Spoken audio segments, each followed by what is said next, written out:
Welcome back to my channel Vetri law today. இன்னைக்கு நம்ம என்ன வீடியோ டிஸ்கஸ் பண்ணலாம் அப்படின்னா ஹியூமன் ரைட்ஸ்ல ரைட் டு எஜுகேஷன் அப்படின்ற கான்செப்ட் தான் பார்க்க போறோம். ரைட் டு எஜுகேஷன் வந்து நம்ம யூடிஹெச்ஆர்லயும் பார்த்திருப்போம், ஐசிஎஸ்சிஆர்லயும் பார்த்திருப்போம். ஏன் இப்ப நம்ம தனியா இதை இண்டிவிஜுவலா செப்பரேட் வீடியோல நம்ம பாக்குறோம் அப்படின்னா இதை வந்து 7 மார்க்ல கேட்பாங்க, இல்லைன்னா 4 மார்க்லயும் கேட்பாங்க, இல்லைன்னா வந்து ப்ராப்ளம்ஸ்லயும் கேட்கறதுக்கு வாய்ப்பு இருக்கு. இப்போ ரைட் டு எஜுகேஷன் அப்படின்றத வந்து சேம் தான். நம்ம ரைட் டு ஒர்க்ல நம்ம ப்ரீவியஸ் வீடியோல நம்ம பார்த்திருப்போம். ரைட் டு ஒர்க்கை வந்து யூடிஹெச்ஆர்ல ஃபர்ஸ்ட் இம்ப்ளிமெண்ட் பண்ணாங்க. ஃபர்ஸ்ட் வந்து ரைட் டு ஒர்க் எதுக்கு அப்படின்றத பார்த்தோம். அதே மாதிரி இங்க ரைட் டு எஜுகேஷன் எதுக்கு அப்படின்ற போது ரைட் டு எஜுகேஷன் வந்து ஒன் ஆஃப் த ஃபண்டமெண்டல் ரைட்டும் இன்னொன்னு ஹியூமன் ரைட்டும் கூட அப்படின்ற மாதிரி சொல்றாங்க. ஒவ்வொரு ஹியூமனுக்கும் முக்கியமான ரைட் அப்படின்ற மாதிரி சொல்றாங்க. அதே மாதிரிதான் ரைட் டு ஒர்க் வந்து யூடிஹெச்ஆர் எல்லாத்துலயும் கொண்டு வந்தாங்கல்ல, அதே மாதிரிதான் இதுலயும் ரைட் டு எஜுகேஷன் வந்து யூடிஹெச்ஆர்ல கொண்டு வந்திருக்காங்க, எக்கனாமிக் சோசியல் அண்ட் கல்ச்சுரல் ரைட்ஸ்லயும் கொண்டு வந்திருக்காங்க. அடுத்து வந்து elimination of all forms of discrimination கொண்டு வந்திருக்காங்க. Convention for the elimination of discrimination against women அதுலயுமே ரைட் டு எஜுகேஷன் வந்து கொண்டு வந்திருக்காங்க அப்படின்றாங்க. யூடிஹெச்ஆர்ல ஆர்டிகல் 26ல என்ன சொல்றாங்கன்னா ரைட் டு 26ல தான் சொல்றாங்க ரைட் டு எஜுகேஷன்றது one of the most important right. அதுக்கப்புறமா வந்து பேசிக் பிரைமரி எஜுகேஷன் வந்து கம்பல்சரியா ஒரு குழந்தைக்கு கிடைக்கணும். அதே மாதிரி செகண்டரி எஜுகேஷன் கொடுக்கணும். அதே மாதிரி ஹையர் எஜுகேஷன் வந்து அவங்களோட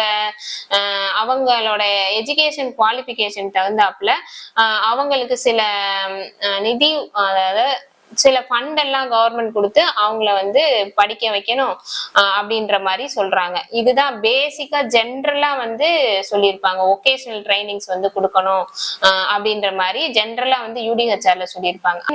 அடுத்த கான்செப்ட் வந்து elimination of discrimination against women. இதுல என்ன சொல்றாங்கன்னா ஒரு உமனும் மென்னும் ஈக்குவலு, அவங்களுக்கு வந்து எஜுகேஷன் வந்து மென்ன்றதுனால ஹையராகவும் உமன்றதுனால கம்மியாகவும் கொடுக்க கூடாது அப்படின்ற மாதிரி சொல்றாங்க. அர்பன் ஏரியா ரூரல் ஏரியான்னு இருக்கு, நகரம் கிராமம் இருக்கு. இங்க இருக்க மென் அண்ட் உமனும் அங்க இருக்க படிக்கிற பசங்களும் ஈக்குவல் தான். அவங்க எல்லாருக்கும் ஒரே ஃபார்ம் ஆஃப் ஒரே குவாலிட்டி எஜுகேஷன் இருக்கணும், ஒரே டைப் ஆஃப் எக்ஸாம்ஸ் இருக்கணும், ஒரே மாதிரி கொஸ்டின் பேப்பர்ஸ், ஒரே மாதிரி குவாலிஃபிகேஷன்ஸ்ல அவங்க ஒரே மாதிரி ஒரே டைம்ல கண்டக்ட் பண்ணி பாஸ் அவுட் ஆகணும். அப்பதான் வந்து அதாவது எல்லாருமே ஈக்குவலா அங்க ட்ரீட் ஆயிருப்பாங்க அப்படின்றத இதுல சொல்றாங்க. சேம் கரிக்குலம் இருக்கணும், அதான் நம்ம முதல்ல சொன்ன மாதிரி சேம் கரிக்குலம் இருக்கணும், சேம் டைப் ஆஃப் எக்ஸாம் இருக்கணும், சேம் டீச்சிங் மெத்தட்ஸ் இருக்கணும். ஸ்டாஃப்ஸ், அதாவது staff same in the sense வந்து குவாலிஃபிகேஷன். இப்போ வந்து 10th வரைக்கும் எடுக்கிறவங்களுக்கு இந்த குவாலிஃபிகேஷன் இருக்கணும்னு இருக்கு. அது வந்து ஸ்டாண்டர்ட். தமிழ்நாட்டுல வந்து 10th வரைக்கும் எடுக்கணும் அப்படின்னா இந்த ஸ்டாண்டர்ட் மெயின்டைன் ஆகணும்னா அது எல்லா ஸ்கூல்லயும் எல்லா இடத்துலயும் மெயின்டைன் ஆகணும். அதே மாதிரி சேம் குவாலிஃபிகேஷன் ஆஃப் ஸ்டாஃப்ஸும் அங்க மஸ்ட் அப்படின்ற மாதிரி சொல்றாங்க. ஸ்டீரியோ டைப் பிராக்டிஸ், அதாவது மென் அண்ட் விமன் வந்து தனியா படிக்கணும் அப்படின்றது இல்லாம கோ எஜுகேஷன் சிஸ்டம்ஸ் இது எல்லாத்தையும் வச்சு கொண்டு வந்து அங்க வந்து அந்த ஸ்டீரியோ டைப் பிராக்டிஸ் எல்லாம் எரேஸ் பண்ணணும் அப்படின்ற மாதிரி சொல்றாங்க. சேம் ஆப்பர்ச்சுனிட்டி, மென் உமன் 2 பேருக்குமே எஜுகேஷன்ல மார்க் அதிகமா வாங்கினாங்க அப்படின்னா ஸ்காலர்ஷிப்போ இல்லைன்னா அவங்களுக்கு வந்து வேற ஏதாவது கிராண்ட்ஸ் கொடுக்குறாங்க அப்படின்னா 2 பேருக்குமே அவங்களோட மார்க் பேசிஸ்ல ஈக்குவலா இருக்கணும் அப்படின்ற மாதிரி சொல்றாங்க. ஃபீமேல் ஸ்டூடெண்ட்ஸ் வந்து அங்க படிக்கிறாங்கன்னா அவங்க டிராப் அவுட் இருப்பாங்க, அத எல்லாத்தையும் கண்டுபிடிச்சு ஏன் டிராப் அவுட் ஆறாங்க அப்படின்றதெல்லாம் விசாரிச்சு கவுன்சிலிங் கொடுத்து அவங்கள திருப்பி வந்து படிக்க வைக்கணும் அப்படின்ற மாதிரி ஒவ்வொரு ஸ்கூல்லயுமே அதை செய்யணும்ன்றத சொல்றாங்க. சேம் ஆப்பர்ச்சுனிட்டி, மென் அண்ட் விமனுக்கு same opportunity, sports physical education ரெண்டுலயுமே வந்து சேம் ஆப்பர்ச்சுனிட்டி இருக்கணும்ன்றாங்க. ஸ்பெசிபிக்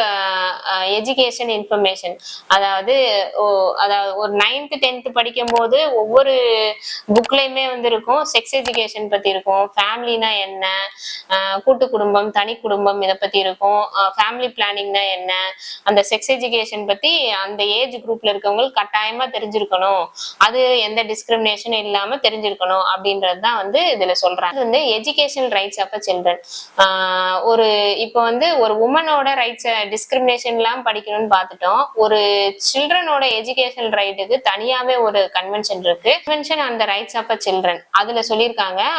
அதுலதான் வந்து ஆர்டிகல் 28-29ல வந்து ஒரு சில்ட்ரனோட எஜுகேஷன் ரைட்ஸை பத்தி டிஸ்கஸ் பண்ணியிருப்பாங்க. Article 28 of rights of convention for the rights of children, அதுல என்ன சொல்றாங்கன்னா ஒரு குழந்தைக்கு எஜுகேஷன் வந்து ப்ராக்ரஸிவா டெவலப் ஆகணும், எந்த தடையும் இல்லாம அவங்களுக்கு கிடைக்கணும் அப்படின்றத பத்தி சொல்றாங்க. ப்ராக்ரஸிவ்னா படிப்படியா அவங்களுக்கு வந்து டெவலப்மெண்ட் இருக்கணும் அப்படின்ற மாதிரி சொல்றாங்க. ஈக்குவல் ஆப்பர்ச்சுனிட்டியும் அவங்களுக்கு இருக்கணும் அப்படின்ற மாதிரி சொல்றாங்க.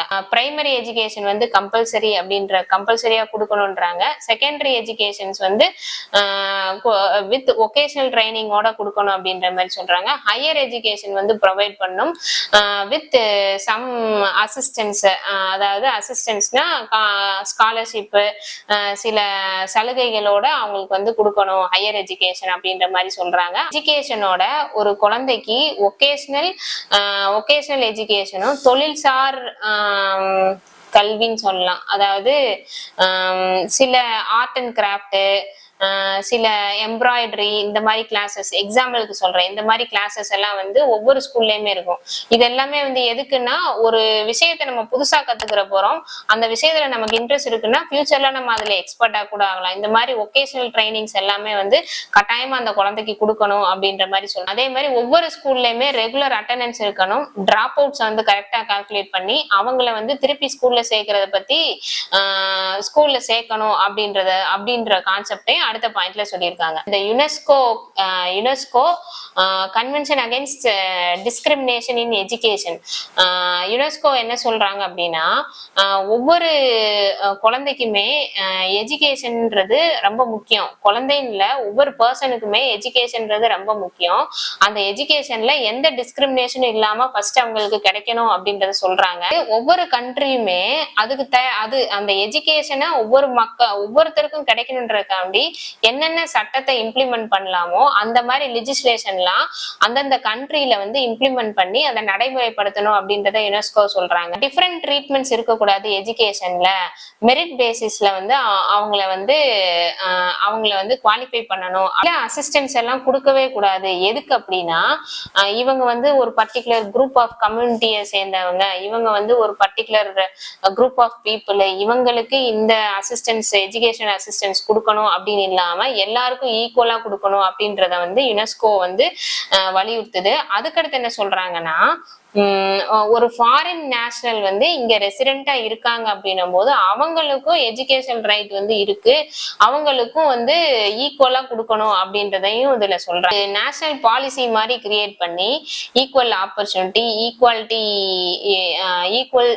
ஈக்குவல் ஆப்பர்ச்சுனிட்டி இந்த எஜுகேஷன்ல பிரைமரி, செகண்டரி, ஹையர் எஜுகேஷன் இது எல்லாத்துக்கும் கிடைக்கணும் அப்படின்ற மாதிரி ஒரு நேஷனல் பாலிசி வந்து கிரியேட் பண்ணணும் அப்படின்ற மாதிரி யுனெஸ்கோல வந்து சொல்றாங்க. இது வந்து இந்தியன் பொசிஷன். இந்தியால வந்து இதெல்லாம் நம்ம இந்தியன் கான்ஸ்டிடியூஷன்ல எப்படி இம்ப்ளிமெண்ட் பண்ணிருக்காங்க அப்படின்றத நம்ம ஆர்டிகல் 41ல provisions for securing right to education பத்தி சொல்லியிருக்காங்க. ஆர்டிகல் 45ல என்ன சொல்லியிருக்காங்கன்னா ஒவ்வொரு ஸ்டேட்டும் அதாவது ஏர்லி சைல்ட்ஹுட் கேர், அதாவது இந்த பால்வாடியில குழந்தைங்க எல்லாம் இருக்காங்க பாத்தீங்களா, அதுதான் ஏர்லி சைல்ட்ஹுட் கேர்ன்னு சொல்லுவாங்க, அது கொடுக்கணும். அது போக 6 வயசு வரைக்கும் எஜுகேஷன் வந்து கம்பல்சரியா கொடுக்கணும் அப்படின்றதே சொல்லியிருக்காங்க. 6 வயசு வரைக்கும் சொல்லியிருந்தாங்களா, சுப்ரீம் கோர்ட் ஜட்ஜ்மெண்ட் மூலமா அந்த 6ன்றத 14 இயர்ஸா மாத்தினாங்க. அது எந்த கேஸ் அப்படின்னா Unnikrishnan versus state of AP. இந்த கேஸ்ல என்ன சொல்றாங்கன்னா ஒரு எஜுகேஷன் அப்படின்றது one of the fundamental right. Article 21ல இருக்க ரைட் டு லைஃப் வேணும் அப்படின்னா அதுக்கு ப்ராப்பர் எஜுகேஷன் இருந்தாதான் அந்த ரைட்டையே நம்மளால அட்டைன் பண்ண முடியும். அப்படி இருக்கும்போது அது வந்து one of the most important fundamental ரைட்னு சொல்லிட்டு 86th அமெண்ட்மெண்ட் ஆஃப் த கான்ஸ்டிடியூஷன்ல ஆர்டிகல் 21A இன்சர்ட் பண்றாங்க. அது என்னன்னா ஆர்டிகல் 21A இன்சர்ட் பண்றாங்க. எதுக்குன்னா 6 இயர்ஸா இருந்தது 14 இயர்ஸா வந்து அதிகப்படுத்தியிருக்காங்க. அதாவது கம்பல்சரி எஜுகேஷன்ல ஏஜ் லிமிட்டை வந்து அதிகப்படுத்தியிருக்காங்க இந்த உன்னிகிருஷ்ணன்ற கேஸை பேஸ் பண்ணி அப்படின்றத சொல்றாங்க. ஆர்டிகல் 46 ஆஃப் த கான்ஸ்டிடியூஷன் என்ன சொல்றாங்கன்னா special care for the economically weaker sections இருப்பாங்க. அது போக ஷெட்யூல் கேஸ்ட், ஷெட்யூல் ட்ரைப்ஸ் இருப்பாங்க. இவங்களுக்கெல்லாம் வந்து அவங்களோட எஜுகேஷனல் இன்ட்ரெஸ்ட்டை பேஸ் பண்ணி அவங்களுக்கு வந்து ஸ்பெஷல் கேர் வந்து ப்ரொவைட் பண்ணணும் அப்படின்றத சொல்லியிருக்காங்க. ஆர்டிகல் 29 and 30ல என்னென்ன சொல்றாங்கன்றத நம்ம பார்ப்போம். அதாவது எந்த ஒரு சிட்டிசனுமே டினை ஆகக்கூடாது இந்த எஜுகேஷனல் ரைட்டு. அவங்களோட கேஸ்ட், கம்யூனிட்டி, அதுக்கப்புறமா வந்து மைனாரிட்டி இதெல்லாம் பேஸ் பண்ணி அவங்களுக்கு வந்து அவங்களோட எஜுகேஷன் ரைட்ஸ் வந்து டினை ஆகக்கூடாது அப்படின்றத சொல்றாங்க. ஸ்டேட், அதாவது ஒரு அரசாங்கம் நடத்துற ஒரு காலேஜோ ஒரு ஸ்கூலோ எதுவா இருந்தாலும் அந்த ஸ்கூல்ல அந்த காலேஜ்ல இந்த கம்யூனிட்டில இருந்து வந்திருக்க, இந்த லாங்குவேஜ் பேசுறவங்க, இந்த இந்த ஜாதியை சேர்ந்தவங்க அப்படின்னு சொல்லி யாருக்குமே எஜுகேஷனை வந்து உங்களை வந்து அட்மிஷன் கொடுக்க மாட்டோம் அப்படின்னு சொல்லக்கூடாது. யாரெல்லாம் அப்படின்னா ஸ்டேட்டோட, அதாவது நம்ம அரசாங்கத்துக்கு கீழே வரும் பாத்தீங்களா, கவர்மெண்ட் காலேஜ், எய்டட் ஸ்கூல், இந்த இதுல எல்லாம் இந்த மாதிரி வந்து பிரிவினை இருக்கக்கூடாது. அப்படி இருந்தா இட்ஸ் அ கிரைம் அப்படின்ற மாதிரி சொல்றாங்க. அது போக மைனாரிட்டிஸ் இருப்பாங்கல்ல, அவங்க எல்லாருமே, அவங்க இப்ப கிறிஸ்டின்ஸ் இருப்பாங்க, முஸ்லிம்ஸ் இருப்பாங்க, அவங்களும் எஜுகேஷன் இன்ஸ்டிடியூஷன்ஸ் ஒரு ஸ்கூலோ காலேஜோ நடத்திக்கலாம். 50% ரிசர்வேஷன் அவங்களோட மதத்தை சார்ந்தவங்களுக்கு 50% சீட் ரிசர்வ் பண்ணிக்கலாம். அது போக மித்த 50% வந்து நம்மள மாதிரி ஹிந்துஸ், மித்த ரிலீஜியனை ஃபாலோ பண்றவங்களும் அந்த இன்ஸ்டிடியூஷன்ல படிக்கணும் அப்படின்ற மாதிரி சொல்றாங்க. அது போக மெயினா இதுல என்ன சொல்றாங்கன்னா, இந்த மாதிரி மைனாரிட்டி இன்ஸ்டிடியூஷன்ஸ்ல வந்து ஒரு அந்த மதத்தை ப்ரீச் பண்ற மாதிரி, அந்த மதத்தை வந்து போதிக்கிற மாதிரி எந்த ஒரு விஷயமும் ஒரு பாடமாவோ இல்லைன்னா ஒரு பிரேயராவோ அங்க வைக்க கூடாது அப்படின்றதையும் சொல்ற. ரைட் டு எஜுகேஷன் கேட்டா இந்த அளவுக்கு எழுதுனா போதும். சேம் தான். 7 மார்க்ல கேட்டா ஃபுல்லா எழுதிக்கலாம். இல்ல அப்படின்னும் போது எழுத தேவையில்ல. நான் ஸ்டார்டிங் வீடியோல சொல்லியிருப்பேன், ஐசி யூடிஹெச்ஆர்ல சொல்லியிருப்பாங்க, எக்கனாமிக், சோசியல் அண்ட் கல்ச்சுரல் ரைட்ஸ்ல சொல்லியிருப்பாங்கன்னு. யுனெஸ்கோ கன்வென்ஷன் டிஸ்கிரிமினேஷன் அகைன்ஸ்ட் உமன்ல சொல்லியிருக்காங்க, டிஸ்கிரிமினேஷன் அகைன்ஸ்ட் உமன், இது எல்லாத்துலயும் தான் சொல்லியிருப்பாங்க. ஒவ்வொன்றையும் ஒரு விஷயத்த சொல்லியிருப்பாங்க. ஒவ்வொரு கன்வென்ஷன்ல மூலமா நம்ம இந்தியாவில வந்து நம்ம கான்ஸ்டிடியூஷன்ல வந்து அதை அடாப்ட் பண்ணியிருப்பாங்க.